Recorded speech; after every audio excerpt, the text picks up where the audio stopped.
Je crois que ça marche. Mais écoute, je vais commencer par dire par les temps qui courent, par les temps qui courent, par les temps qui courent. Oh, là là. Bon,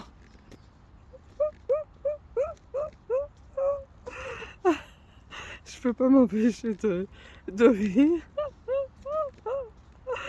Et voilà, donc oui, en fait, par les temps qui courent, c'est vraiment pas évident de rester aligné. Et en fait, ça me fait rire parce que on a tendance à faire une réplique des mots qu'on peut entendre et à quel point on fait que répéter, on est des moutons.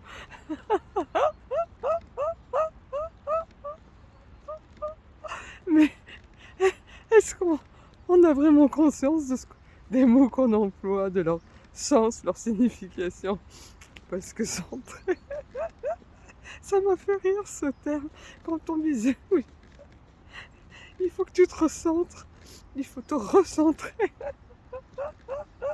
Bref, tout ça pour dire, tout ça pour dire qu'en fait, se recentrer, oui, je suis d'accord, mais ça veut dire quoi? Se centrer. Bon, il m'a fallu du temps hein, pour comprendre parce que le langage, enfin, en plus moi tout ce qu'on répète, tout ce qu'on a tendance à répliquer comme ça, à répéter et qui se dit de façon très courante, moi j'ai tendance à bifurquer, hein, me mettre dans un moule, c'est c'est mission impossible. Et c'est très dur, très difficile pour moi. Mais bon, bah, après, voilà, c'est quand on se détache de la forme, parce que quand on rentre dans la forme, c'est sûr qu'on peut se sentir, hein, enfin, avoir cette impression d'être contracté. Mais quand on s'extrait de la forme, ben voilà, on finit par comprendre que c'est revenir ici, à soi, d'être en accord avec bah, qui on est, hein. C'est pas de vouloir ressembler à l'autre, de faire comme l'autre, parce que des copier-coller aussi, il y en a énormément. Alors on sait pourquoi on est si différents. C'est pas pour se copier les uns les autres, c'est pour aller à l'intérieur de sa grotte. Mais il faut oser y aller.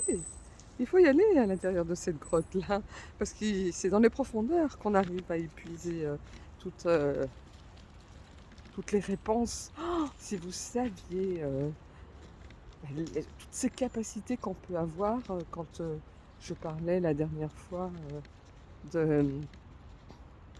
d'avoir cette sensibilité de ressentir les pensées, les émotions, les sentiments des gens, enfin, de ceux qui m'entourent, de ceux avec qui j'ai un lien en particulier, ou alors j'ai pu m'apercevoir parce qu'il y a une résonance avec quelque chose que j'ai enfoui à l'intérieur de moi et que je dois aller chercher. Moi, ça fait comme une caisse de résonance en fait.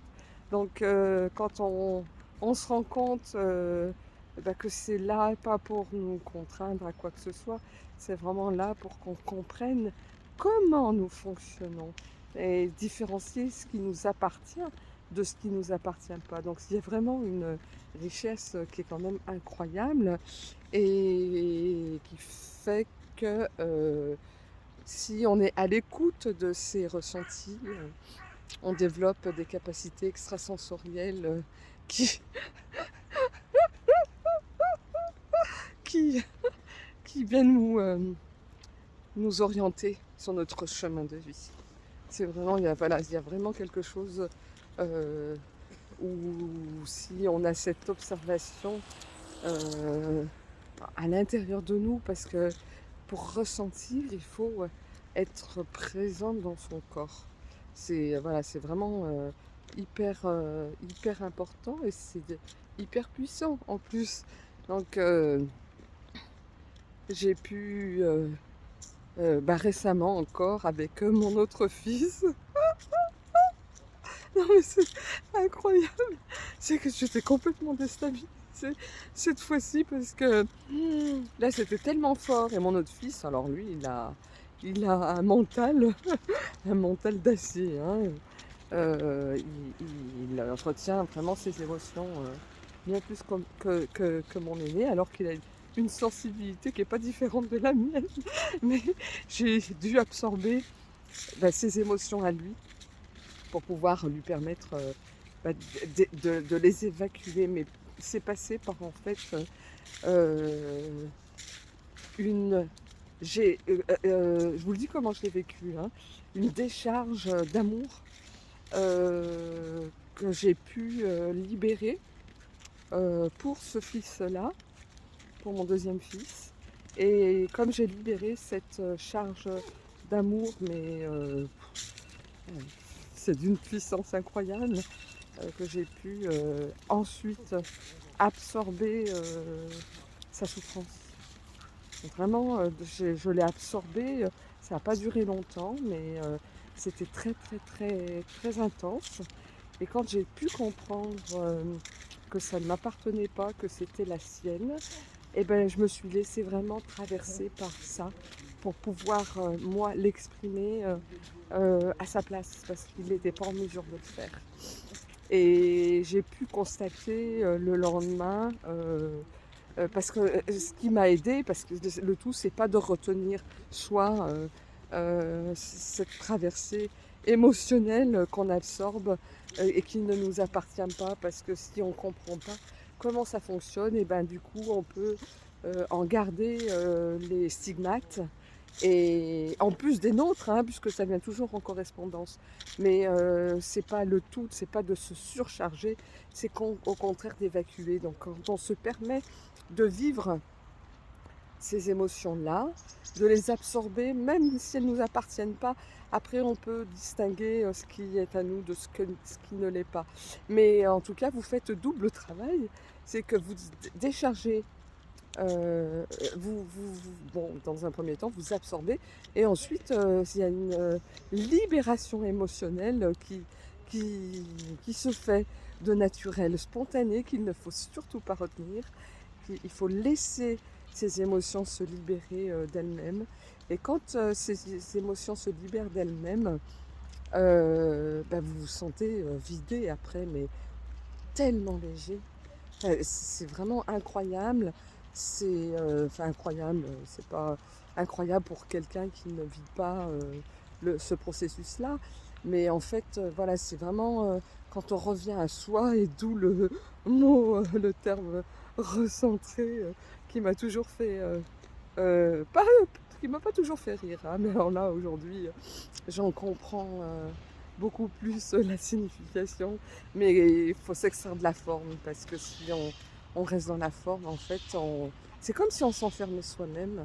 Et il y a tellement de choses à laquelle, qu'on retient, alors qu'il faudrait juste libérer, sortir de ce qu'on sait, de ce qu'on pense savoir, ou de ce qu'on essaie de nous faire croire, ou de nous inculquer, peu importe. C'est quand on sort de ça qu'on peut comprendre les mécanismes de nos modes de fonctionnement, qui ne sont pas différents d'autres êtres. Alors j'emploie plus le terme personne, parce que quand on le nomme déjà, on se limite à tellement de choses, alors qu'on est tellement plus grand que ça. On n'est pas rien, hein, donc on n'est pas personne, on est d'une grandeur et de potentiel euh, enfin, inimaginable, inimaginable. Mais déjà, pour ça, il faut revenir à l'intérieur de soi. Il faut descendre dans sa grotte. Il faut vraiment, vraiment être dans cette profondeur de présence avec soi pour se connaître. Parce que si on ne fait pas ça et qu'on a toujours le regard projeté à l'extérieur, on peut vraiment se perdre, parce que forcément on va se distraire. Mais bon, c'est pas non plus forcément un problème, hein, parce que tout a de toute manière du sens. Il faut surtout s'écouter Et à partir de là, tout fait sens. Donc voilà ce que je voulais partager là aujourd'hui à travers ce que je vis et qui peut servir à d'autres. Et du coup, j'en fais profiter à qui voudra. Voilà. Ben, je vous dis à un de ces jours. Au revoir.